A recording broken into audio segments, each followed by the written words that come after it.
Big Boss Malayalam season 6 episode 70. ഞാൻ ഉച്ചയ്ക്ക് പറഞ്ഞു ഇനി നമുക്ക് 30 ദിവസമേ ഉള്ളൂ. എപ്പിസോഡ് 70 പറഞ്ഞാല് 69 ദിവസം. നാളെ 70 30 ദിവസം കറക്റ്റ് 30 ദിവസം ഉള്ളൂ. അപ്പൊ ഇന്നത്തെ എപ്പിസോഡിൽ നമ്മൾ കണ്ടു അഭിഷേക്, സിജോ, നോറ ഫാമിലിയാണ് കണ്ടിന്യൂ ചെയ്തോണ്ടിരിക്കുകയാണ്. ആദ്യം 3 അച്ഛന്മാരെ അഭിഷേക്, നോറ, സിജോ. അപ്പൊ നല്ല അടിപൊളി ഒരു അച്ഛനില് ഒരാളാണ് നമ്മുടെ സിജോന്റെ അച്ഛൻ. സിജോന്റെ അച്ഛൻ ഭയങ്കര കോമഡി ആള്, കാണുമ്പോ തന്നെ നമുക്കൊരു കോമഡി ആളാണ് തോന്നുന്നത്. പക്ഷെ നല്ല രസമുണ്ടായിരുന്നു അല്ലേ. പിന്നെ അതേപോലെ അഭിഷേകിന്റെ അച്ഛൻ അഭിഷേകിന്റെ അതേ ഒരു ചായ നല്ല ചേട്ടൻ തോന്നുന്നുണ്ടായിരുന്നു. അഭിഷേകിന്റെ അച്ഛൻ കുറെ തగ్గടിക്കണായിരുന്നു കുറെ ലൈവിലൊക്കെ കേട്ടോ. എനിക്കൊരു സിനിമയിലൊക്കെ കാണാൻ അച്ഛനെ പോലെ അച്ഛന്മാരെങ്ങനെ കാണാറുണ്ടാവും. കേറിയപ്പോ തന്നെ ചോദിക്കുന്നുണ്ട് ആ രണ്ട് എന്താ ബീൻ ബാഗിൽ തന്നെയാണ് ഇരിക്കാറുണ്ട് ഇതിൽ ചോദിക്കലൊക്കെ ഉണ്ടായിരുന്നു അഭിഷേകിനോട്. അഭിഷേക് അവിടെ അവരെ എന്തോ ഒരു ഫാക്ടറിയിലോ എന്തോ ആവുമ്പോൾ ഇങ്ങനെയൊക്കെ തന്നെയാണ് കാണിക്കാറ്. അതിൽ പോയി ഇരിക്കാറുണ്ട്. മടി ആണ്, അങ്ങനെ ചെയ്ത് കഴിഞ്ഞാൽ മടിയനാവും എന്നൊക്കെ പറയേണ്ട അച്ഛൻ ഉപദേശമൊക്കെ കൊടുക്കുന്നുണ്ട്. പിന്നെ നോറേന്റെ ഉപ്പ വന്നു. നോറ ഒട്ടും എക്സ്പെക്ട് ചെയ്തില്ല ഉപ്പ വരും എന്നുള്ളത്. കാരണം ഉപ്പന്റെ ഇഷ്യൂസ് നമ്മൾ കണ്ടതാണ്. ആൾക്ക് സോഷ്യൽ മീഡിയ ഒന്നും വലിയ താല്പര്യമില്ലാത്ത കാരണം കൊണ്ട് തന്നെ ഇതിന് അങ്ങനെ വരാൻ ചാൻസ് ഇല്ലാന്ന് വിചാരിച്ചില്ല. പിന്നെ ആള് മാത്രം വന്നപ്പോ ഇവര് മാത്രം വന്നപ്പോ എനിക്ക് തോന്നുന്നു അഭിഷേകിനാണ് പിന്നെയും അഭിഷേക് ഓക്കെ ആയിട്ടുണ്ടാവും. പക്ഷെ മറ്റവരൊക്കെ രണ്ടാളും അല്ലേ അങ്ങനെ. അതെ, അപ്പൊ അഭിഷേകിന്റെ അവിടെ നിന്ന് പറയണ്ടായിരുന്നു അച്ഛന്മാരെ മാത്രം വന്നാൽ മതി എന്ന് പറഞ്ഞു ബിഗ് ബോസുകാര്. അതുകൊണ്ട് ഞങ്ങൾ അച്ഛന്മാര് മാത്രമേ വന്നിട്ടുള്ളൂ എന്നൊക്കെ കുറെ തള്ളുണ്ടായിരുന്നു. അപ്പോഴാണ് നമ്മുടെ വെണ്ണില കൊമ്പിലെ രാപ്പാടി എന്ന പാട്ട് വന്നത്. അഭിഷേകിന്റെ സിസ്റ്റർ വന്നു. അപ്പൊ അഭിഷേക് വന്നപ്പോ തന്നെ ചോദിക്കണ്ടേ നിനക്ക് സ്പെഷ്യൽ എൻട്രിയോ എന്നൊക്കെ ചോദിക്കണ്ടായിരുന്നു. ചിലപ്പോ അതുകൊണ്ട് അവരിട്ടതാവായിരിക്കും അടിപൊളി ചെയ്ത് അത്. അതെ അതെ. അത് കഴിഞ്ഞിട്ട് പിന്നെ വന്നത് നോറേന്റെ ഉമ്മയാണ് വന്നത്. പിന്നെയാണ് സിജോന്റെ അമ്മ വന്നത്. അപ്പൊ എന്തായാലും മറ്റേ സിജോന്റെ ഫാദർ നല്ല അടിപൊളിയായിരുന്നു അല്ലേ. എനിക്ക് ഭയങ്കര ഇഷ്ടപ്പെടും. നല്ല മിമിക്രി കാണിക്കുന്നത് ഭയങ്കര എൻജോയ് ചെയ്യണ്ടായിരുന്നു. അതിന്റെ അകത്തൊക്കെ എല്ലാരും കണ്ടിട്ടും. അതെ, ആള് ശരിക്കും ബിഗ് ബോസ് ഹൗസ് ഭയങ്കരമായിട്ട് എൻജോയ് ചെയ്ത് ആളെ കാണുമ്പോ നമുക്കും ഭയങ്കര നല്ല ചിരി തോന്നുന്നു. നല്ല ഇങ്ങനെ നടത്തും ആൾക്ക് നല്ല രസം ഉണ്ടായിരുന്നു ശരിക്കും. ആള് കറക്റ്റ് ക്യാമറ ഒക്കെ നോക്കിയിട്ട് സംസാരിക്കുന്നൊക്കെ ഉണ്ട്. നല്ല രീതിയിൽ നല്ല രസമായിട്ട് സംസാരിക്കുന്നുണ്ടായിരുന്നു. അതേപോലെ അഭിഷേകിന്റെ അച്ഛനാണെങ്കിലും മറ്റേ നമ്മളിന്ന് കുറെ ലൈവിലാണെങ്കിലും കുറെ മറ്റേ എല്ലാവരും ഇട്ടാക്കണ പോലെ കുറെ സംസാരങ്ങളൊക്കെ ഉണ്ടായിട്ടുണ്ടായിരുന്നു. എന്താ പറയാ സിജോന്റെ അച്ഛൻ ആ കിച്ചണിലൊക്കെ എത്തിയിട്ടുണ്ട്. അവിടെയൊക്കെ പോയി കാര്യങ്ങളൊക്കെ ചെയ്യണം നോക്കണൊക്കെ ഉണ്ട്. ഭയങ്കര രസമുണ്ട്. മറ്റേ പിന്നെ നോറേന്റെ ഫാദർ വന്നാൽ പിന്നെ നോറേന്റെ അടുത്താണ് കാര്യങ്ങളൊക്കെ സംസാരിക്കുന്നത്. കാരണം അവരാണെങ്കിലും അല്ലെ സോഷ്യൽ മീഡിയ പറ്റില്ലാതെ പറഞ്ഞ വീട്ടിലാണെങ്കിലും അതിന്റെയൊക്കെ പേരിൽ കുറച്ച് പ്രശ്നങ്ങൾ. അതുകൊണ്ട് തന്നെ ആയിരിക്കണം അവർ രണ്ടാളും കുറച്ച് നന്നായിട്ട് ഇരുന്ന് സംസാരിക്കുന്നുണ്ട്. നോറേന്റെ അമ്മേന്റെ അടുത്താണ് ഏറ്റവും കൂടുതൽ അറ്റാച്ച്മെന്റ് ഉള്ളത് നമുക്ക് മനസ്സിലായി നോറേന്റെ അമ്മ വന്നപ്പോ. നോറ ഇവിടെ ഉള്ള പോലെ തന്നെ പരാതിക്കെട്ട് ഞാൻ പറഞ്ഞു ഫുള്ള് പരാതികളും ഞാൻ ഇങ്ങനെയല്ല ഉദ്ദേശിച്ചത്. ഞാൻ അങ്ങനെ ആ ഫസ്റ്റ് ഡേ മുതൽ ഇതുവരെയുള്ള എല്ലാ സംഭവങ്ങളും ഉമ്മേനോട് പറയുന്നത്. അത്രയും ദിവസം ഹൗസിൽ നോറ കാണിച്ചോണ്ടിരുന്നത് നമ്മള് കണ്ട അതുപോലെ തന്നെ സംസാരിക്കുന്നു. ഫുള്ള് പരാതികളും. എന്നാ നോറ അങ്ങനെ ചെയ്ത് തെറ്റായി എന്ന് പറയുമ്പോ അതോട്ട് അംഗീകരിക്കുന്നില്ല.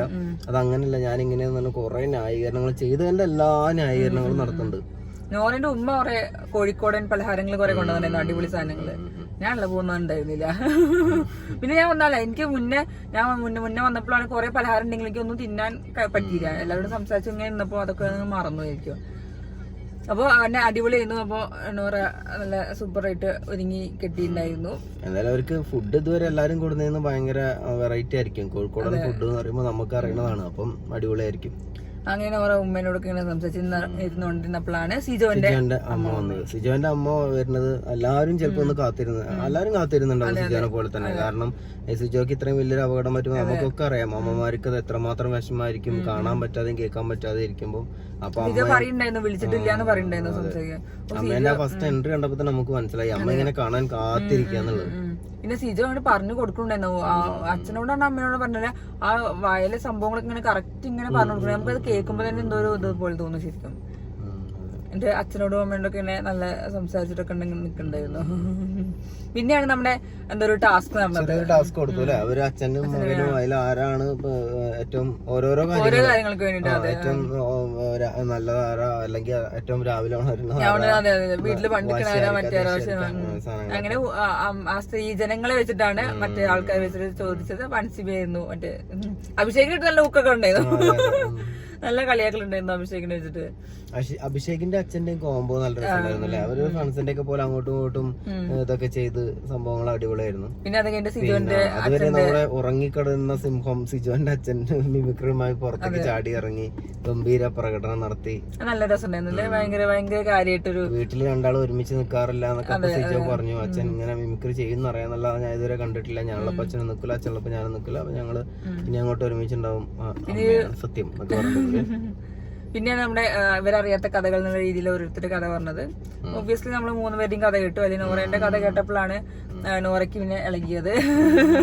നോറേന്റെ കഥ കേട്ടപ്പോ നോറ വീട്ടിലാണെങ്കിൽ ഇങ്ങനെ തന്നെ തോന്നുന്നു. ഒരാള് പറയുമ്പോ അതിലെ പോസിറ്റിവിറ്റി ഒന്നും കാണാൻ ശ്രമിക്കാതെ ഫുള്ള് നെഗറ്റീവ് മാത്രമാണ് മൂപ്പത്തേന്നൊക്കെ കണ്ടുപിടിക്കണമെന്ന്. അച്ഛൻ പറഞ്ഞത് കാഴ്ചക്കാരായിരുന്ന നമുക്ക് മനസ്സിലായി ഒരു സ്നേഹപൂർവ്വമുള്ള ബ്ലാക്ക് മെയിലാണ് പറഞ്ഞത്. ഞാൻ ഇങ്ങനെ ചെയ്യാൻ പറഞ്ഞോണ്ട് IAS എടുക്കാന്നാണ് എന്റെ മകളെ എടുപ്പിക്കാന്നാണ് എന്റെ ആഗ്രഹം.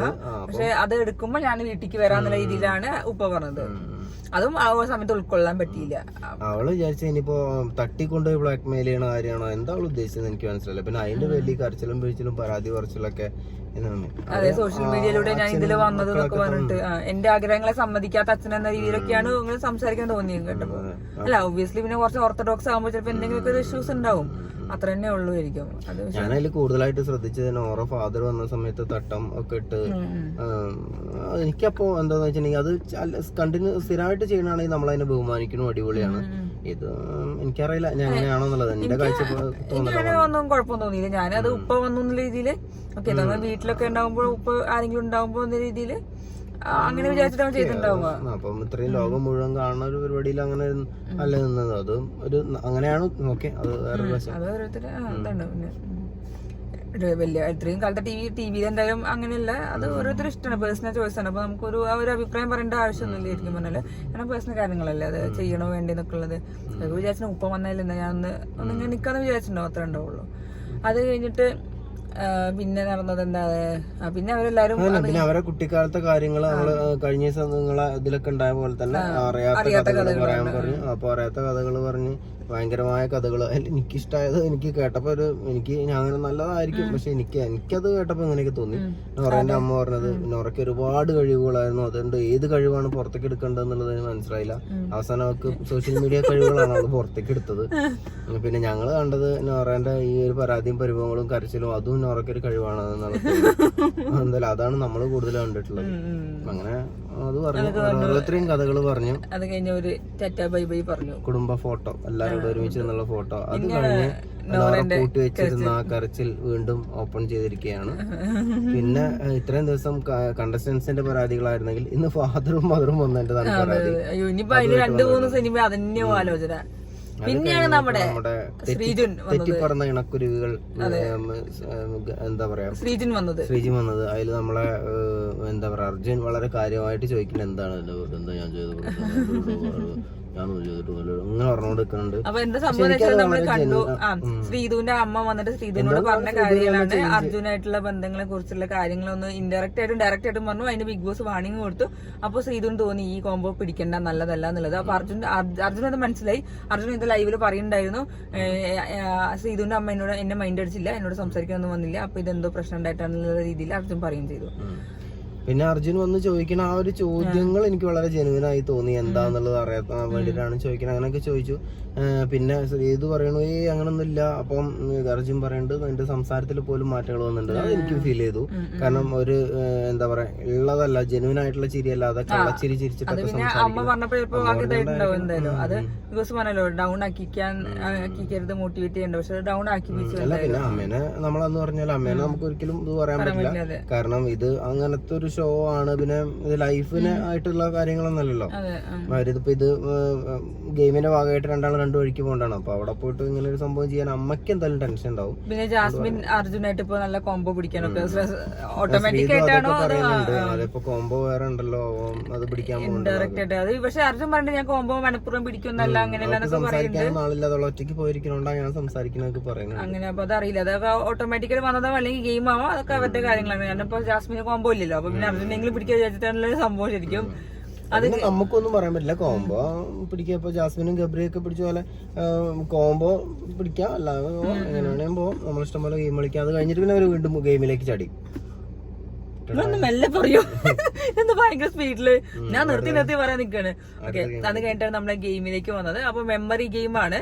ജസ്റ്റ് റിമെമ്പർ ദാറ്റ് എന്നാണ് ഗെയിമിന്റെ പേരുണ്ടായിരുന്നത്. അപ്പൊ നമ്മള് പയ്യന്റെ നമ്പർ ഇങ്ങനെ പറയും. വലിയ നമ്പറാണത്, ബോർഡ് സ്ക്രീനിൽ കാണിക്കും. നമ്മളത് ഓർത്തിട്ട് പറയാന്നുള്ളതാണ്. അങ്ങനെ നമ്മുടെ ടണൽ ടീമും പിന്നെ മറ്റേ ജാസ്മിന്റെ ടീമില്ലേ, ജാസ്മിന്റെ ടീമിന്റെ പേരെന്താ, നെക്സ്റ്റ് ആണോ? എന്തായാലും ആ ടീം ഒരേ പോയിന്റ് വന്നു. നല്ല ഓർമ്മശക്തി ഉള്ള നിക്കേണ്ട സംഭവമാണ്. അപ്പൊ അത് നല്ല രസമുണ്ടായിരുന്നു. അത് ഓരോ റോയും ഒക്കെ കറക്റ്റ് ഇങ്ങനെ ആലോചിച്ച് ഇങ്ങനെ പറയേണ്ട സംഭവമാണ്. ജിൻഡോന്റെ ടീമിൽ റസ്മിൻ ഭായും ജിൻഡോയും നമ്മളെ നന്ദുട്ടനായിരുന്നു. ജിൻഡോന് ഭയങ്കര സങ്കടം. ജിൻഡോന് അത് ആകെ തകർന്നിരിക്കും ഈ ഒരു ഗെയിം തോറ്റപ്പോ. അവർക്ക് ആടിനെ പോലും പിടിച്ച് കെട്ടാൻ പറ്റിയില്ല, അതാ പ്രശ്നം പറ്റിയത്. അല്ല, ജിൻഡോ ഇങ്ങനെ ഭയങ്കര ഡൗൺ ആയിട്ട്. ജിൻഡോന്റെ ഇപ്പൊ മനസ്സിലെന്താ ഉണ്ടാവുക, ഞാനൊരാണ്, മറ്റു രണ്ട് പെണ്ണുങ്ങൾ, ആ ഒരു സംഭവം ഉണ്ടല്ലോ, നല്ല ശക്തിയില്ല, എന്റെ കൂടെ വേറെ ആരും ഇല്ല, ഞാൻ ഒറ്റയ്ക്കാന്നുള്ളൊരു തോന്നലൊക്കെ ജിൻഡോന്റെ മനസ്സിലുണ്ടെന്നാണ് എനിക്ക് ഫീൽ ചെയ്യുന്നത്. അപ്പൊ ജിൻഡോ ഭയങ്കര ഡൗൺ ആയിരുന്നു. ടീമാണെങ്കിലും റസ്മിൻ ഭായിന്റെ ഒപ്പം ആയപ്പോ തന്നെ ജിൻഡോക്ക് വലിയൊരു കംഫർട്ട് ഒന്നും ആയിട്ടുണ്ടാവില്ല. കാരണം മാനസികമായിട്ട് അടുപ്പില്ലാത്ത രണ്ടാളുകളാണ് അവര്, അതുകൊണ്ടൊക്കെ ആയിരിക്കണം. അപ്പൊ പിന്നെ അതില് അങ്ങനെ നമ്മുടെ ടണൽ ടീം ജയിച്ചു. ടണൽ ടീമിൽ പറഞ്ഞ ഫസ്റ്റ് ഇപ്പൊ നിക്കുന്നത് പോയിന്റ് പട്ടികയിൽ. അപ്പൊ എന്താണ് ഇപ്പൊ ഉണ്ടായത് എപ്പിസോഡുകളിൽ. ഇനിയിപ്പോ നമ്മളെ അപ്പോഴാണ് നമ്മുടെ നാളത്തെ പ്രൊമോ വന്നത്. അതിന്റെ റിസൾട്ട് പറഞ്ഞു. അത് തന്നെ. പിന്നെ നാളത്തെ പ്രൊമോയില് നമ്മളെ ബാക്കിയുള്ള ആൾക്കാര് പിന്നെ നൈറ്റിലും അവര് സംസാരിക്കുന്നുണ്ട്. എന്നാലും ആ ഇണക്കുരുവികളായിട്ട് നിൽക്കണ ശ്രീജൻ അവരുടെ സംസാരങ്ങൾ തന്നെയാണ് പിന്നെയും കാണിച്ചത്. അവർക്ക് എന്താ പറയാ സംസാരിക്കണം എന്നുണ്ട്, എന്നാ പോലും അമ്മ പറഞ്ഞ കാര്യങ്ങളൊക്കെ ഓർത്തിട്ട് ശ്രീജുനും സംസാരിക്കാൻ അങ്ങനത്തെ ഒരു സംഭവങ്ങളൊക്കെ കണ്ടു നമ്മള്. ചിലപ്പോ നാളെ മറ്റന്നാൾ വീണ്ടും സംസാരങ്ങളൊക്കെ തുടങ്ങിയിരിക്കാം. അത് കഴിഞ്ഞപ്പോഴാണ് പ്രൊമോ വന്നത്. നമ്മൾ കാത്തിരുന്നിട്ട് ഒരു കാര്യം ഉണ്ടാവില്ല, ഒന്നും ഉണ്ടാവില്ല. ഗ്രൂപ്പിലൊക്കെ ജാസ്മിന്റെ ഗബ്രീന്റെ ഫോട്ടോ എടുത്ത് കീറണം, പറത്തണം. പിന്നീട് നോക്കുമ്പോ അച്ഛൻ എന്താ പറയാ അതുകൊണ്ട് വിമാനം ഉണ്ടാക്കി ഇങ്ങനെ പറത്തിങ്ങനെ വിടുന്നുണ്ട് ഗബ്രീന്റെ. അതെ, അവനെ ഞാൻ ഇതുപോലെ പറത്താൻ വിചാരിച്ചിരുന്നു എന്നൊക്കെ അച്ഛൻ പറഞ്ഞു എന്നൊക്കെ പറയണൊക്കെ നമ്മള് കണ്ടത്. എവിടെ മോളെ ഗബ്രീന്റെ ഫോട്ടോ? അതിന് നമ്മള് ജാസുട്ടി എന്തിട്ടുണ്ട്, അച്ഛൻ വരുന്നതിന് ഗബ്രീന്റെ ഫോട്ടോ കൊണ്ട് നിർത്തും മാറ്റി അവിടെ ഉപ്പാന്റെ ഉമ്മാന്റെ ഫോട്ടോ ഒക്കെ വെച്ചിട്ട് ഞാൻ എന്നും രാവിലെ നീച്ച് ഇങ്ങനെ നോക്കി ഇങ്ങനെ ഇരിക്കും കൊറേ നേരം ഉപ്പാനെ. ഇപ്പൊ വല്ലാണ്ട് മെലിഞ്ഞു എന്നൊക്കെ പറഞ്ഞിട്ട് അത് സെറ്റ് ചെയ്തിട്ടുണ്ട്. അപ്പൊ അതൊക്കെയാണ് ഇപ്പൊ സംഭവം ഉണ്ടായത്. ഇനി നമുക്ക് നാളത്തെ എപ്പിസോഡ്, നാളെ എന്തായാലും ലൈവ് ഉണ്ടാവുമെന്ന് തോന്നുന്നുണ്ട്. കാരണം ഉപ്പ ഉമ്മ വരുന്നുണ്ട്. അല്ലെങ്കിൽ ഞാൻ അറിയില്ല, ലൈവ് ഇല്ലാതെ ഇനി എപ്പിസോഡ് മാത്രം കാണിക്കുന്നില്ല. തിങ്കൾ ചൊവ്വ അല്ലെ, ചൊവ്വാഴ്ച പിറന്നാളല്ലേ. അപ്പൊ കൊറേ അടിപൊളി ഐറ്റംസ് ഉണ്ടാവും. അപ്പൊ കൊറേ പ്രോഗ്രാംസ് ഒക്കെ ഉണ്ടാവും, അടിപൊളിയാവും എന്തായാലും. അപ്പൊ അതുകൊണ്ടാണ് ഇന്ന് ശനി ഞായറും ഇങ്ങനെ ഒരു എപ്പിസോഡ് വന്ന് വീക്കെൻഡ്. അപ്പൊ ഫാമിലി റൗണ്ട് നാളത്തോടെ കഴിയും.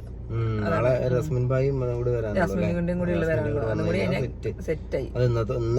മാക്സിമം ആളെ കുത്തിക്കയറ്റി വെച്ചു. അതെ അതെ, എന്തായാലും സംഗതി തെറ്റാണ്. നാളെ അടിപൊളിയായിട്ട് കാണാം.